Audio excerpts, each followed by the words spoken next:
Hello and welcome to the Nova Show Real Estate Records. I am your host, Tristan Hammett, for today's episode, and today I have a Utah Top 500 Realtor, Miriem Boss.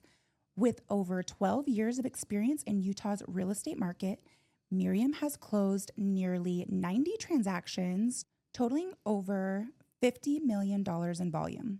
Specializing in condos and first-time homebuyers, she brings a blend of business experience and a personal touch to every transaction. Her commitment to education and client advocacy has earned her a reputation as a trusted advisor in the industry. Join us as we delve into Miriem's journey, insights, and the strategies that have propelled her to the top of Utah's real estate scene. Welcome, Miriem. Thanks for having me. I'm so excited that you're here. I've actually never met Miriem. So this is going to be really fun getting to know you with our audience as well. So, okay, real quick before we get started. So Miriem was just telling me she used to have a podcast. Yeah, just a fun one, not a serious business one. But. Yeah, so that's a fun little fact about Miriem. Okay, so tell us about yourself. Where are you from and how did you get into the real estate world? So I grew up actually overseas in Tokyo, Japan. So I'm not naturally from here. My dad grew up in Utah. But I lived over there. I was born there and then lived there from 2nd to 11th grade. So all my formative years were overseas. But my dad worked in business. And I feel like as then I went to college, I was like, well, what do I really want to do? And he was always like, if you don't know for sure what you want to do, go into business and you can kind of do anything. So I went on this business track through college. And when I graduated with a business management degree with an emphasis in marketing. I still didn't really know what I wanted to do. I lived in California for a couple of years doing working kind of admin for some IT companies. And I was like, this is so boring. I can't do this long term. And I ended up moving back to Utah. And I had a friend who is in the industry. My sister was his nanny. And he was like, hey, you have a business management degree. I need someone to manage my real estate company. And I was like, ooh, real estate. Yuck. I just had this idea that it was just so yucky and salesy, which to be fair, some people are. And then once I was like, I'll just do it short term because I don't know what I'm going to do. And I started and I realized how much I loved certain aspects of it. Mm-hmm. And I worked there for 3 years. It was one of the bigger brokerages, national brokerages. And I was like, this is just not for me. The whole rah, let's chant our income and that we're going to drink water every day felt really weird for me personally. Okay. So I really wanted to take a different approach. And I ended up leaving there and going to a boutique brokerage. Okay. It's really small in Salt Lake. And that was kind of a really nice, just thing to juxtapose and have both experiences. Mm-hmm. And I was there for 4 years. And I was during this whole time, cause talking about being in it for 12 years and only doing 90 transactions, you're like, the math doesn't math. How are you a top agent? It's because that whole time I was just doing the management side. So I was managing all the agents, hiring the agents, training them, helping with closings and marketing and all that kind of Which stuff. That really helps you. Yeah. So I've been licensed that long, but I wasn't really doing my own deals. Yeah. I've always been even people I know, you should work with the person who is in the market every day. And I wasn't. Mm-hmm. I was doing the back end stuff. And so then beginning of 2020, I went out to speak at Inman conference, the big real estate conference. You were a speaker? Mm-hmm. On what? I was on a panel.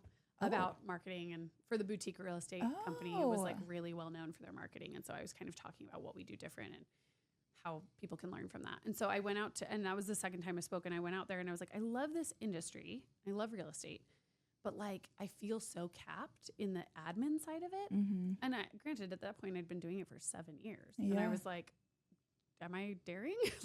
Can I do this on my own? The idea of going from salary to commission freaked me out so bad. I'm such a conservative person as far as I want security. I want to know everything. I want to plan everything.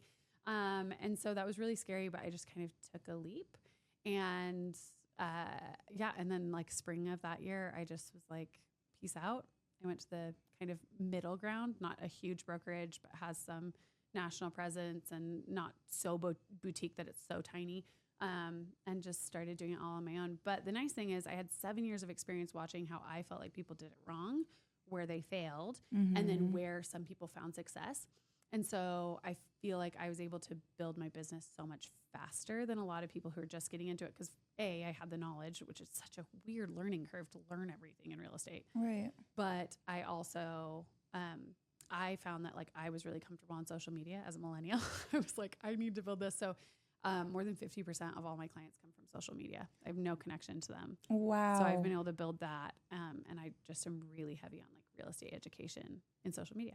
Amazing. Yeah. Okay. So like take us back to your, you know what? I forgot to include that we have Orlando here. Oh, yeah. I had a baby exactly a month ago today. Oh So my gosh. And he's here. This is first time ever. Baby here. She was like, I'll definitely do it. She's like, but he does everything real estate related with me. And I'm like, bring him. Yeah. He's so darling. He's sleeping right now. Yeah. Let's hope he stays sleeping. Okay. So let's take it back. So your first real estate transaction on your own. Mm-hmm. Do you remember that? And how did you get them? Yeah. So at the beginning, it was people I knew, right? That knew I've been in real estate, knew that I was going out on my own, kind of going to really do it. But the nice thing is I feel like I didn't have that barrier to entry because they knew like, you've been doing this for 7 years. Yeah. We know you. We know that like you're going to be good at it. And then the first transaction of someone I like didn't really personally have a connection with or like as a friend or family or somebody like that was about 4 months after I started posting on Instagram. So that it took 4 months. I posted every single day. I did a reel every day for 4 months, which felt so embarrassing. It's still so embarrassing to me to like watch my own videos, but yeah. And then someone started coming in and just the approach I took worked. But it thankfully, like I didn't have that fear that a lot of people have because like I've been teaching people how to do all the things I was then doing. Right. Like, well, and somebody had said once before at like a conference, they were like, if you were in a room full of 500 people and you told them that you did real estate, do you think you could transact with at least 2 people in that room? Yeah. And it's like, well, yeah. Be on social media where you can be in front of the masses, right? Yeah.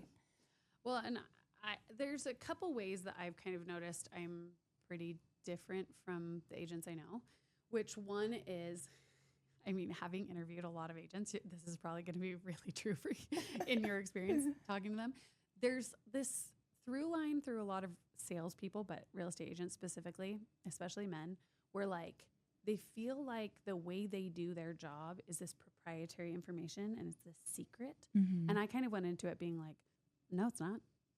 If you want to buy your own house without an agent, you could figure it out. The problem is there's just so much to know and so much you're not going to know. And like, what are you leaving on the table, right? That's really the argument is not that you can't do it. The knowledge is there. Yeah. Nobody's selling so different from me that like we're wildly different people. So much of real estate is finding someone that you like jive with and connect with. Mm-hmm.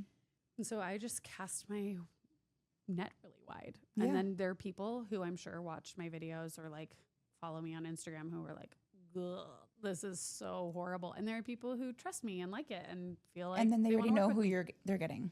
Yeah. Right. And I think like that's been, I have agents sometimes be like, how do you do this? And like, how do I do this? And I was like, I don't know. There isn't a perfect science to it. I happen to be someone that people like sometimes and resonate with. And so because of that, I don't do any like cold calling. I don't do any like farming or anything. People are all coming to me because of the content I put out. So people weirdly, like I'll get on a new buyer call with someone that wants to work with me and they already know everything about me. And I'm like, wait, hold on, what? You're like, I don't even need to sell myself. No. Yeah. I almost never compete. And that's not like me patting myself on the back because by the time they call me, they've watched all my videos. They know what my idea is, like how I sell your house and how I represent you as a buyer. They're already sold on that. I don't have to then pitch them. Mm-hmm. And that's a unique thing, but I think it's something that like only having like a podcast, a YouTube channel or a social media that is engaged with that's the only way you're going to ever get those leads. But it's why I think that's such a cool thing you can do now that it only works for certain people. Yes. Sadly, it doesn't work for everyone. Well, no. And then there's some agents that are just so against it. I know. And I don't understand that part. I'm like, it's free. Like, I think it's the learning curve and it's the embarrassment. Yeah. There's it like has to be. There is an embarrassment. The brokerage I'm at now has like a social media platform that someone runs, but I kind of help people kind of figure out what they want to do as far as marketing. And I'll have people come in and be like, well, I have to be on social media. I'm like, well, do you want to be on social media? They'll be like, no. I'm like, definitely don't do it because no one's going to watch your videos if you're sitting there hating it. Yeah. But yeah, I think it's just the barrier to entry. It is really vulnerable because no one does well in any of those platforms I mentioned. You just won't have traction and you won't do well unless you feel comfortable and you want to be there and you are vulnerable, because a lot of people just want to do surface stuff and they want to do like canned posts and like, well, I'm posting on Instagram. And I'm like, yeah, but we can tell it's kind of a bot. Like you're not, you aren't showing up. Right. You're just giving information out. And that's fine, but it's not going to do what you want it to do. Yeah. You have to be willing to be vulnerable. And there are times like I did IVF to get my son and I didn't like make it an IVF account, but like on my stories, I would post every once in a while being like, today I had to do all these things. And also I have an IVF appointment. And also I've been doing shots for 4 weeks. And it was so nice for some people. Some people I'm sure hated it, but some of my clients were like, oh my gosh, I'm also going through IVF. Oh, tell me about this. And also I want to buy a house. And how did you do both of those things or whatever? And so, yeah, I think people who like agents who want to get into real estate on Instagram, it is pretty saturated now. So you have to come in as yourself. Otherwise it's never going to work. Yeah. Are you on other platforms or only Instagram? No, I've kind of found that like YouTube, it just requires a lot of effort that I am unwilling to put in. Instagram's so easy because it's just my phone in my hand. But I never really did TikTok because I don't feel like the actual like client engagement is there. I feel like people are less likely to reach out to me and say like, hey, can you give me more information on this? Or like, hey, I have this thought, or just have basic interaction. On TikTok, it's more of like a voyeuristic app. It feels like people just get on to just scroll and scroll and scroll. They're not like then DMing endlessly. You. And so I just feel like I've just focused entirely on Instagram, but that's because I don't really use other platforms. So I feel like I should probably focus on the things that I use because it's comfortable. Yeah. Are you on Facebook? Yeah, but my clients aren't. Okay. So. I'm smiling and laughing because I am also a millennial and I used to be on Facebook, but now I just hang out on Instagram.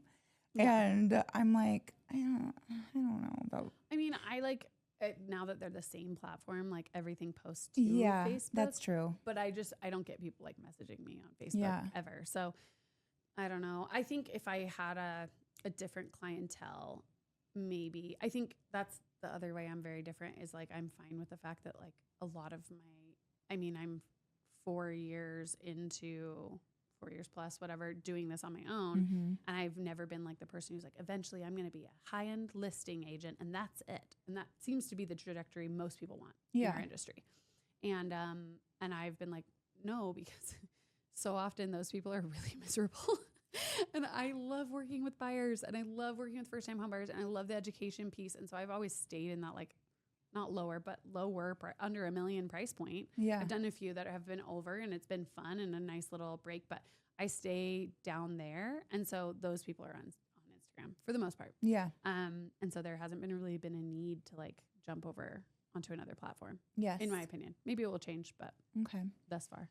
And I saw on your bio that you're a condo specialist, and but you also like, I was on your, and you have like a lot of listings and things that are single family homes. Yeah. I think like I kind of do everything. The only thing I don't do, and it's not that I can't do it, I just, again, I want people to work with the person who is the best to represent them. I don't do a ton of investments just because I love the like personal touch. I like walking through a house with a client and having them feel like it's their home and buying it, or vice versa, right? Selling this thing that they're emotionally invested in. If there's like a detachment, if it's an investment. Yeah, exactly. But within that, I do more single family than I do condos, but I've found, I think throwing that in there is not like something I'm like wearing as a badge of honor as much as I've done a couple from the ground up condo developments with like smaller builders. And so I just know a lot more than it seems like other people. I figured everyone knew it, but if you've never done that, you don't know what the process is. Like what's a warrantable condo? What's a like they don't know these terminologies. Even like really experienced agents are like, I don't know what you're talking about. So I feel like that's like a place where I have more knowledge than everyone else specifically. Yeah, I could definitely see that. Yeah. It's not like I only do condos. I do way more single family than I do condos. But when I do condos, I do them really well. Yeah. When I do them, they're done really well. Yeah. Okay, sorry. I'm going to bounce back. You're fine. What, like posting on social media, when you first you said you had posted like every single day. How often are you posting now? So I've kind of found a sweet spot now, being a mom of two. I can't like make my whole life my social media anymore. So I post Monday through Friday once a day. Okay. And are you scheduling this? Are you kind of on the fly, or what's it look like? I wish I was scheduling it. That'd be really nice. Every once in a while I'll batch content. Like I'll sit down and make like 5 videos for the next week. But for the most part, I do a lot of my videos on the fly. A lot of people will outsource their marketing and their like social media. I have someone who helps me with my stagnant posts. So like I come up with content and they just like make it look pretty. Oh, okay. But I only do that once a week. So I get help once a week. Yeah. But because I'm so reel heavy and education heavy, it kind of has to be my knowledge and it's my face. So like I can't outsource it. So that's been a bummer, but also it's my only marketing source. So like that's where I just spend so much of my time. So yeah, like mostly every day I'll be like, what's a trending audio and how am I going to teach someone something from this trending audio? Yes. So yeah, I mostly just do it all myself. But I think there are a lot of agents who are like, how do you have time for this? And I'm like, well, I don't do mailers. I don't do that. Like there's so much time that everyone else spends on very specific marketing that I'm only doing Instagram. So I can really double down on that. Mm-hmm. I'm not doing all the stuff other people are doing and this. I'm only doing this. Okay. So, and before we leave social media, you had mentioned in your stories is where you're posting like your day in and day outs. mm-hmm. So you're not posting like family stuff or anything like that in your like on your actual what is that called, grid? On my feed. No, I mean I posted when I had a baby. Like every once in a while I'll post a little bit and I've played around with it, right? Doing it for multiple years. I've done a lot of different things. There are a lot of agents who are really successful posting a lot about their personal life. Mm-hmm. I have kids, so like I try not to have them show up a ton Yeah. on stuff that doesn't disappear. Yeah. So I mostly like stories. I'll be like, this is where I'm at today, or like I'm out doing like at a rodeo or whatever. But it's stuff that's just like entertaining a portion of my following and not a lot. And the other thing I'll say about social media for agents and for non-agents is that I feel like people are really focused on how many people follow you. But there are people who go viral, especially in Utah. The people I've noticed go viral. It doesn't necessarily correlate to getting business. Mm-hmm. You have some niche that people like to watch, and whether that's to make fun of it or because they love it or because there's a bunch of different reasons, that doesn't mean they're going to call you. Right. And that they have respect for you. They're Right. entertained by you. Yes. That's what a big following means. And so at the beginning, especially, I was like, how do I get more followers? How do I do this? And I would get really bogged down by it. And now, I mean, I have like under 10,000 followers, which isn't a lot for a lot of people who know Instagram. But the fact that 50% of my business, and I was a top 500 agent last year, is coming from Instagram. Yeah, you need quality followers. That's more than I would say most of the viral Utah real estate agents. And it's because I don't care how many people follow me. I care how many people like what I'm doing. Yes. And engage with it. Yes. And learn something from it and feel like buoyed up by it. And it seems like that has really come to work for me really well. Mm-hmm. And I feel like, again, not everyone can do that, but I've just always tried to be like, I don't care what my following is. You can look at my statistics and it's way better. Yeah. But I think that like people get really bummed out and stop doing Instagram because they don't have a big following. And you're like, no, it just cares how you should only care about how much like engagement and comments and people reaching out and leads you're getting from it rather than what that number is. Cause it doesn't matter. When you had said earlier, like on your stories where I think that's where a lot of engagement happens because they can just DM you right there. Yeah. So anything that you're doing and they're interested in, like you were saying, like the IVF journey, like people are, oh, I'm actually looking to get into this, or I want to learn more information about this, like, and just DMing you right then and there going through a story. Yeah. So and people are just way more likely to do that. I do a lot of polls just because I always try to say like, I do the kind of content I like engaging with. And I love like a poll, like, is this better than this? Yeah. And so once a week I try to do that.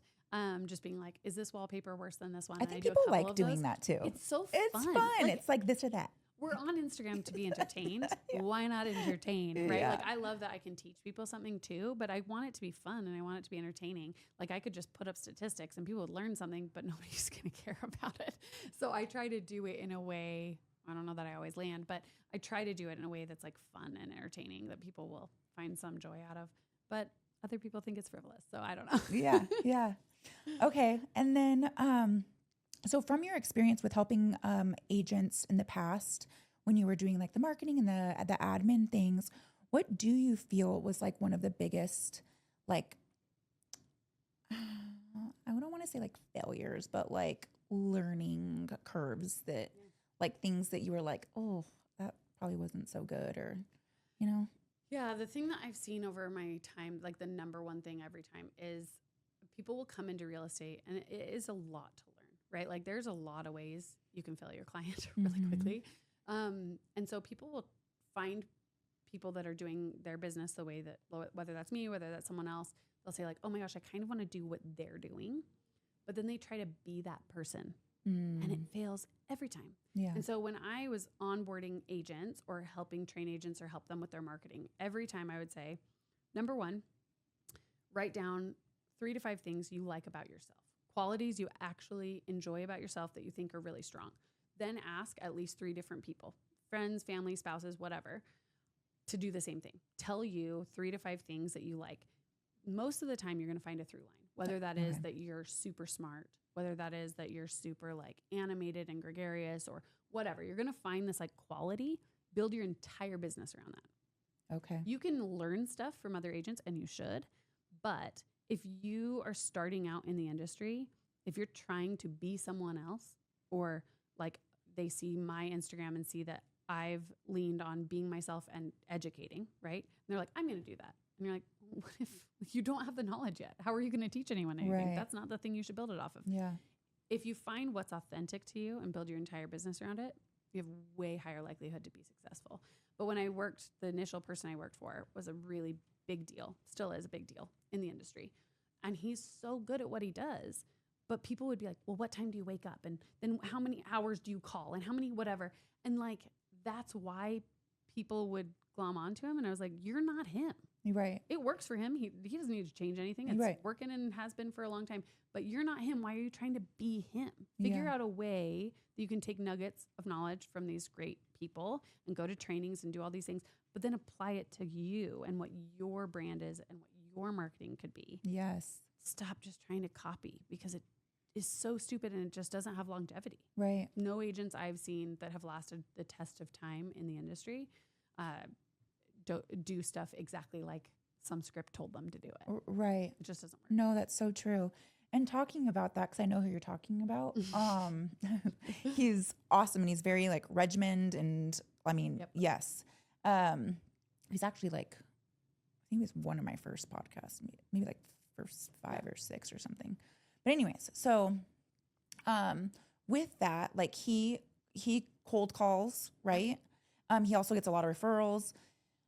Do you have multiple pillars? Because that's what we hear in this industry. Yeah. Pillars of like your business. So how many do you think that you should have? I don't have an answer for So that you have because I social only media. do social media. Yeah. Do you That's get all I do. referrals? Yeah, I mean, I try to do 4 client events a year. Okay.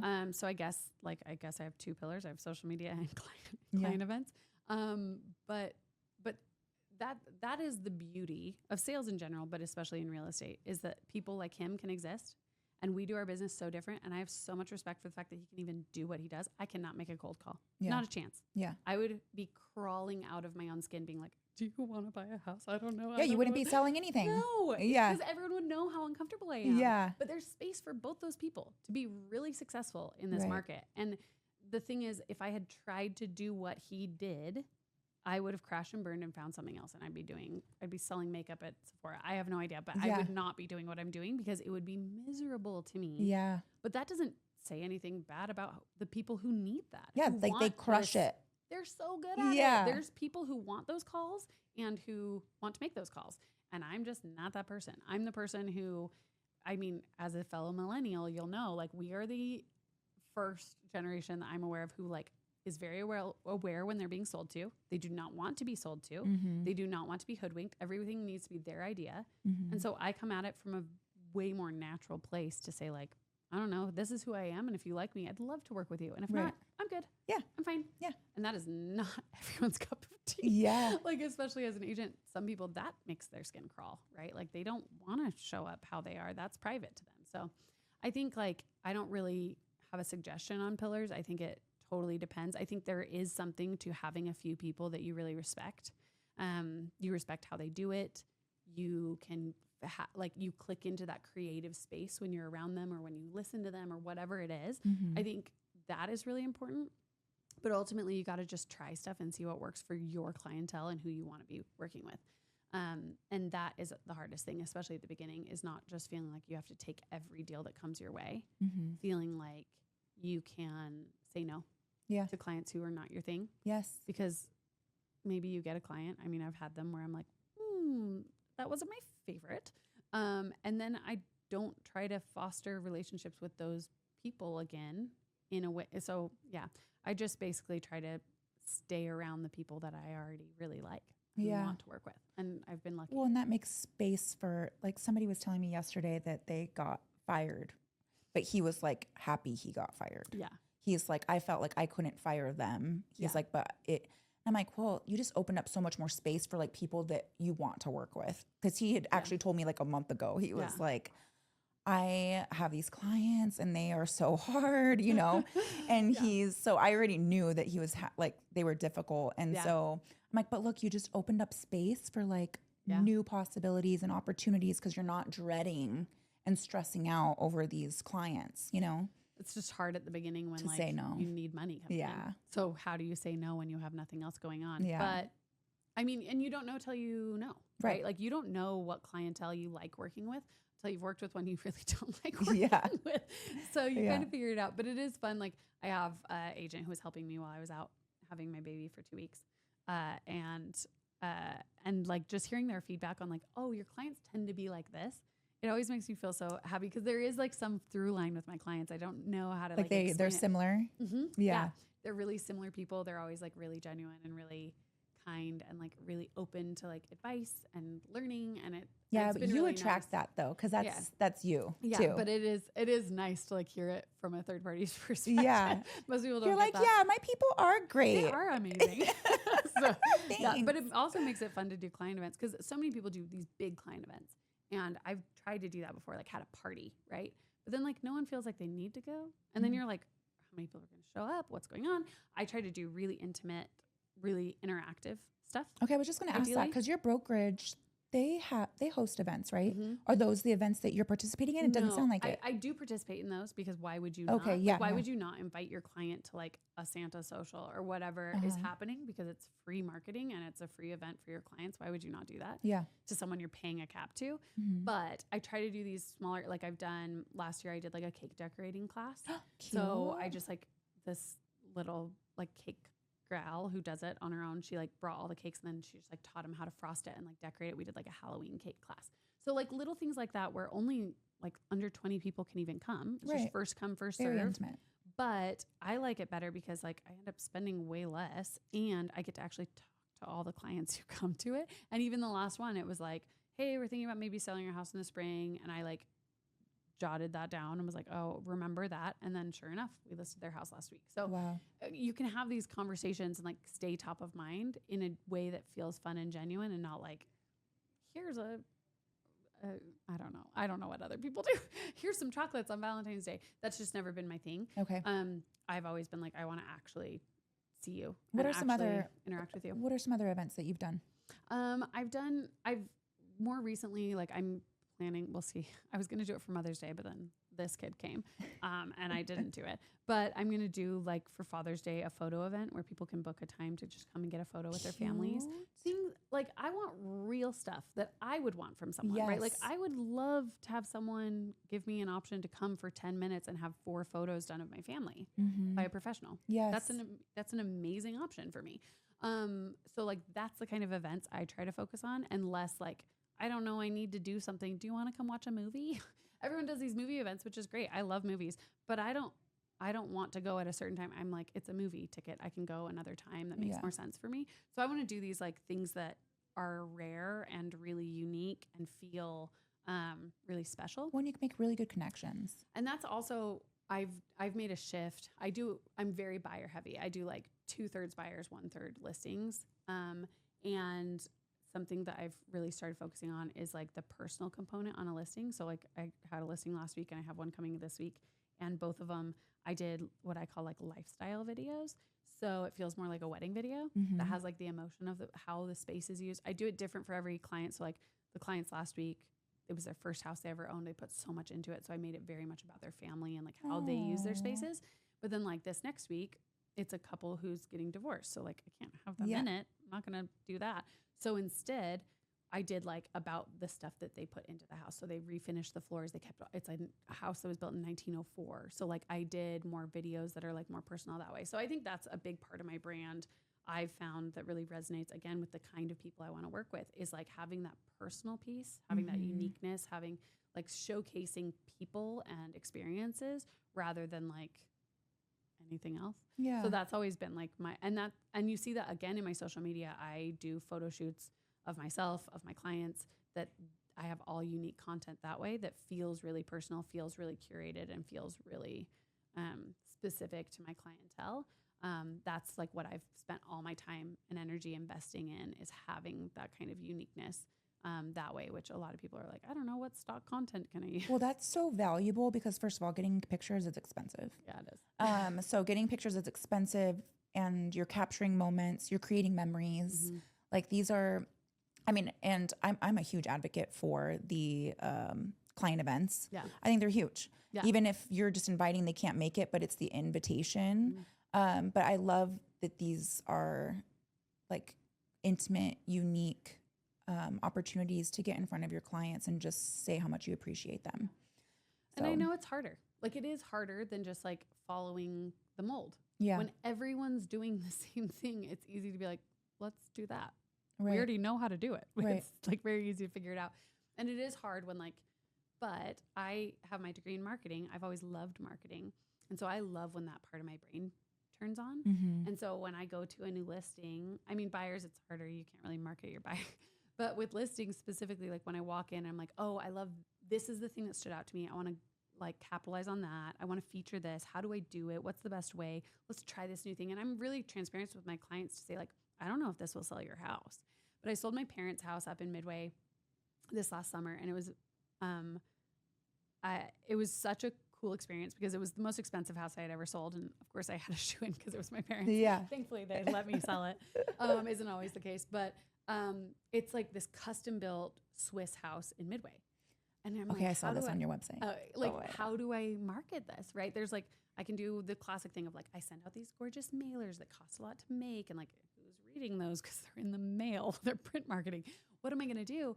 And I decided to really lean on what I believed in, what I would want to see, which was the video. So I did like 6 different videos, and I did ones of like, of my parents talking about how they built it, because it was all custom, and like, we are Swiss. Our ancestors founded part of Midway. So like I did all about like what was special, what did you do? The fact that the beams are structural, they're not just a facade like most of the houses up there, talking about these details. I did some videos like that. I did some with my nieces and nephews, like using the space because it was built as a family home. I did all these things, and I was like, I don't know, this is the first time I'm doing like all this different content. And I really pushed it on social media, but I did an open house during Swiss Days. And so I just sat in there all day, and I had signs being like, come see a real Swiss chalet, whatever.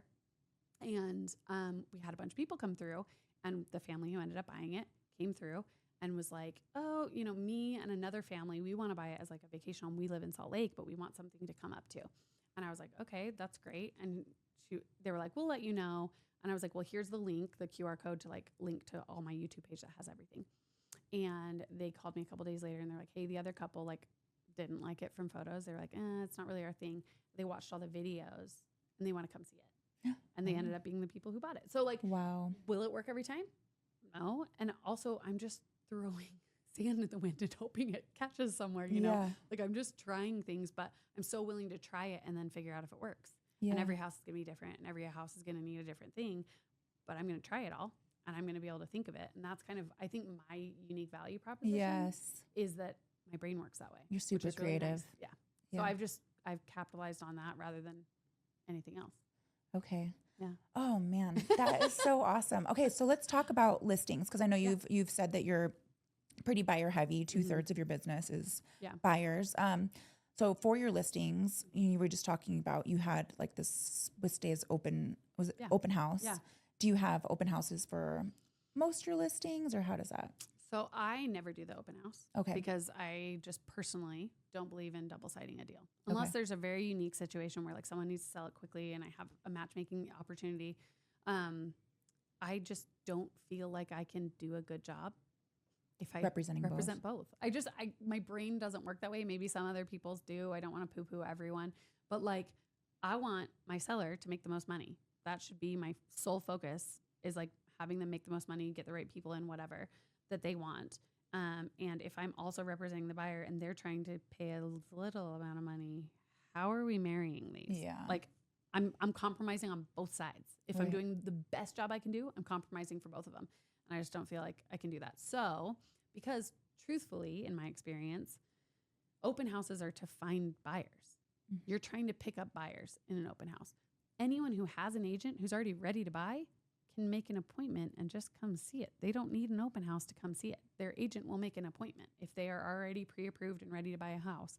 It is a very rare case. Now, everyone has a story about the dream buyer who came through and whatever, but for the most part, it doesn't work. So what I usually do, and I will do ultimately what my client wants, because they're my client, right? Yeah. If they're like, I believe in open houses, I'm like, great, I'll have an open house. If you need me there, I'll do it. But what I like to do is do opening weekend appointment only. Okay. And then I save that, because I never like to do a price reduction that first after 1 week of not selling, especially in this market. So then the second weekend, I'll have someone go host an open house. Okay. So it's like a second marketing touch that we can. And are you save having and those conversations with your sellers like in the very beforehand. beginning? Yeah. Okay. I learned very quickly, and I've learned multiple times. You always have the conversation up front, so there's an expectation set, because I feel like otherwise you just get into hot water. They're like, aren't you going to do this? I'm like, no, that's not what I do. Yeah. But yeah, so like if a house doesn't sell that first weekend, then we do an open house, and then we have good feedback from people who can make appointments and people who are just walking in, neighbors, whatever. And then from that feedback, we can make an educated decision on if we need to do a price reduction after that second week. At least in this market, that's kind of what I'm doing. But I do feel like open houses can work. Like I said, that Midway house would never have sold. It was like a $2.5 million house. People aren't making appointments for that because it feels so big and so crazy. And in a $2.5 million house, and that specifically is like very much a vacation home. It's not really like a live in it every day necessarily. People weren't like, oh, that's exactly what I'm looking for. They don't know they're looking for it. Yeah, it's very until they're in the house. custom, and yes. So I needed to like create the opportunity to get people there. But again, having that marketing background, I know that like, oh, I have this unique situation where now I have to solve this problem. And that's how I solve the problem. But on like an under $800,000 house, people have agents already. They know they're going to buy, especially now with rates. Like people are not going into this being like, I think I'm going to buy a house this weekend. I saw something I loved. They're ready. They know they have a prep done. So anyone who's like, open houses are my thing, I'm like, well, good luck on getting buyers, I guess. Yeah. So. Okay. How do you stay in front of your past clients? Honestly, but the client events. Yeah. My brokerage is really good. They have a really great program where they create like a newsletter for me that goes out monthly. So I have a monthly and quarterly newsletter that I don't have to touch, which is so nice. Yeah. And so that happens. So anyone who's on like my email list can opt in or opt out, but I have that. But honestly, it's just Instagram. I follow all my clients. I actually do something that I don't know if it would work for everyone, but you know, the close friends option on Instagram. So on my business page, because I have a separate personal page that's like private and has basically just posting my kids all the time. But on my business page, all my close friends are only my past clients. So as soon as I close with them, I add them on my close friends. So if I'm ever doing a client event or I want to just say something just to them, I can post on close friends. They're seeing they are one of my close friends, and it's just this curated group. But also then that gets pushed. So when they have babies, when they have new things, I can know that about my clients and reach out and be like, oh my gosh, congratulations. I know you've been trying for this for a while, or whatever that is, or even send them a gift. I'm not the best at being like so consistent. I don't have like a perfect system, but I haven't heard that tip before. Yeah. I just kind of thought of it, and I don't know that like I have numbers that prove that it works really well, but for my brain, I just am able to like see my clients a little bit more on that page, and just stay top of mind. And you know, be able to talk to them. I'm really big into like goals and goal setting and planning. And so I have like a lot of bullet journaling. I don't know if you've seen bullet journaling where you like track like 12 times and you color it in after you do it. No. I do a ton of that. It's called bullet journaling. Yeah. Is it like a specific book? Or no, you do no, it? It's just like a thing. So I taught classes on it for a while. I'll still do them sometimes for real estate agents because it's like the only way I think I've been successful is I'll be like, I'm going to do this year. And then like I can track it the whole way through the year. I keep motivated. But I will set goals like this year. One of my goals on Instagram is to do like 365 like positive comments on people's videos. I'm just not a commenter. It's just not, will watch stuff and I sometimes like it, but I'm not even good at that. And I was like, I want to put like more good out there. Instagram can get so weird and crazy and heavy. So I was like, that's just gonna be a goal of mine. And every time I do it, I just like fill out a bubble and I just like write nice things to people on Instagram.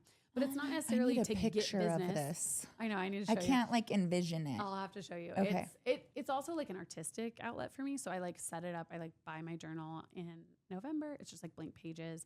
And then I like spend most of December and now with babies, now it goes into January, February of like deciding what goals I want to do and like why and having a meaning behind it. That's what I kind of teach classes on is like how to like really focus your goals. Cause when people are like, I want to make $1 million. And you're like, cool, you should have like 12 different goals on how you're getting there, not just like make $1 million. A strategy. Yeah. But then the ones I can track, I do it. So like, you can't say like, I want to work out every day this year. And you're like, did you work out at all last year? You're not going to do it. So maybe don't do that. But then having like that trackability. So I know that like, hey, I'm really happy doing 15 to 20 transactions a year. I don't have to have somebody under me. I don't need to build a team to do it. I can show up for those clients. That is really comfortable for me. Mm-hmm. That is way less than a lot of your producing agents are going to say. But that is like, I can do 100% for every single one of my clients. And so I don't try to push myself every year, but I try to hit that goal. I try to stay in that.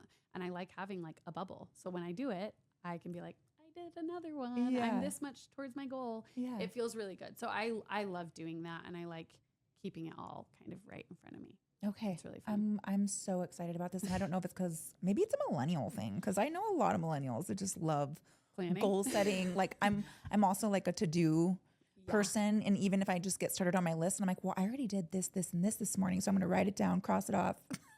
I have also found, I don't know, things have shifted since I've had kids, but like I'll like lose motivation or lose my to-do list. I will like hold myself accountable on Instagram and be like, these are the 17 things I need to do today. And at the end of the day, I'll be like, I did 12. I feel so proud. And no one on Instagram cares. I do it on my private Instagram, but I'm like, well, it's holding me accountable because I know that it's up there and that someone clocked that I was supposed to do 17 things today. But yeah, I'm very much a list. Maybe it's just because we're such an anxious generation. We've been through too much.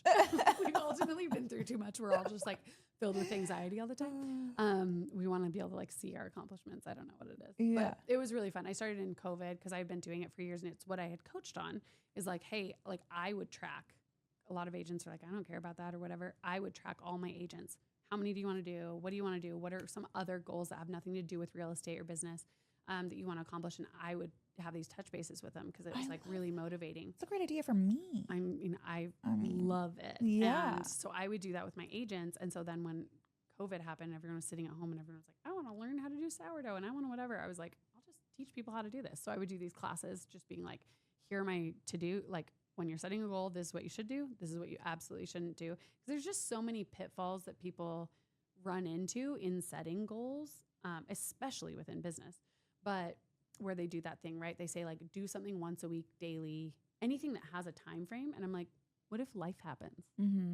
Because we all know that it does. Yeah. So like, what if your mom gets sick? You're probably not working out once a week. Yeah. But if you say, I'm going to do it 52 times, you can just front load and back load it. Okay. You don't have to do it on vacation. So there's like little things about goal setting that can be really helpful that I found over years of doing it. I love that. That are really helpful. Yeah. Just, you want to be successful. And in real estate especially, right? You hear people be like, if you want to sell $10 million, make the goal 20. So then you'll do 12. And I'm like, yeah, but you're still failing. Especially at the beginning of setting goals, you have to prove that it works so that you'll keep doing it. So it's a life skill for the rest of your life. And I'm like, no, don't set it super low. But if you if you did 9 million last year, you can set it at 10 million. That feels comfortable. You don't need to set a push goal to feel motivated. Like show that you can actually hit a goal. And then also the thing about writing it down in bullet journaling for me is that I have like a record, because I don't do like a journal. I have a record of like what I set out to accomplish and what I accomplished at the end of the year. How many people can like remember in 2022 what you accomplished, what you were proud of at the end of the year? I can, because I have it all filled out in color coding. but yeah, it's just kind of fun. I like it. Oh my gosh. Maybe you can send us like a picture. Yeah. And when we release this, we'll do like a picture of your. Yeah, I have. That is so fun. I have some old journals that I do. But yeah, I should actually just host a class here with you for agents. That would be cool. I should do my teaching about it. I don't about know goal how setting. we'd get away with that with title rules. But what do you mean? We can't hardly do anything. Oh, not true. I never know the difference between like lending rules and title rules and all the different things. Yeah. You guys have to know all the things. But just like a CE class, basically, but it's not CE. Yeah. I don't know. I'll do it with the lender and you can come. Yes. Okay. That we can I'll make do happen. It with the lender. Yeah. Yeah. Okay. But yeah, I just love it because I'm like, I just want people to make their lives better. I just think I still get messages from people, not in real estate, because I was just teaching it to anybody who was like following me at the time. And they'll be like, I still make a bullet journal every year, and it's so great and it's so fun. And I'm like, oh, so nice. I love it. Well, thank you for sharing, because I can't wait to see this. It's super fun. Okay. Because I feel like that's something I would totally love. Yeah. Okay, so we're running out of time here. Everywhere. I know we have covered so many bases. What is the best piece of advice that you can give or have received, like something that you practice? I think honestly, just what I've already said, which is if you can find your authenticity, if you can like really monopolize what comes natural to you, and if you can't do that, I don't know how you do sales long term, how it doesn't feel exhausting. Yeah. And if you can find something that is truly authentic to you, that feels natural and feels real, it's not going to feel as much like a job. Of course, it is a job, so it will, but you'll have a lot more joy in it. And you'll find your people that resonate with that, right? Like if you're a numbers person, if you just like love the minutia of the details, those people exist and they want those agents. Like push that to the forefront and show that that's your strength, right? Like that is not mine. Yeah. So like that's not where I lead. But I think too many people, just don't try to copy someone who's successful. Try to figure out the way you're successful on your own, and it will have a lot more longevity. I love that. Yeah. And where can people follow you? On Instagram, mboss real estate. So it's just m.boss.re. Okay. Go give her a follow. Yeah. And man, Orlando is like, he's being a champ right now. I was so worried he was going to be like, feed me like halfway through this. He's been sleeping for almost 3 hours. So oh my goodness. Way to go, 1 month old baby. Oh my gosh. Amazing. So, well, thank you so much for coming here. Thank you, Orlando, for coming here. And realtor in training. Yeah. I'm going to encourage him to go a different direction probably, but I'm not going to make this a family business. Yeah. Okay, well, it was so nice meeting you and getting to know you. Thank you so much. Okay. We hope you enjoyed this episode. Please rate us, like us, and share this podcast with our real estate community. The Nova Show Real Estate Record, sharing raw stories of real estate, failures, lessons, wins, and successes. This is all from Novation Title, bringing a different experience into your world so that we can all uplift each other. Until next time.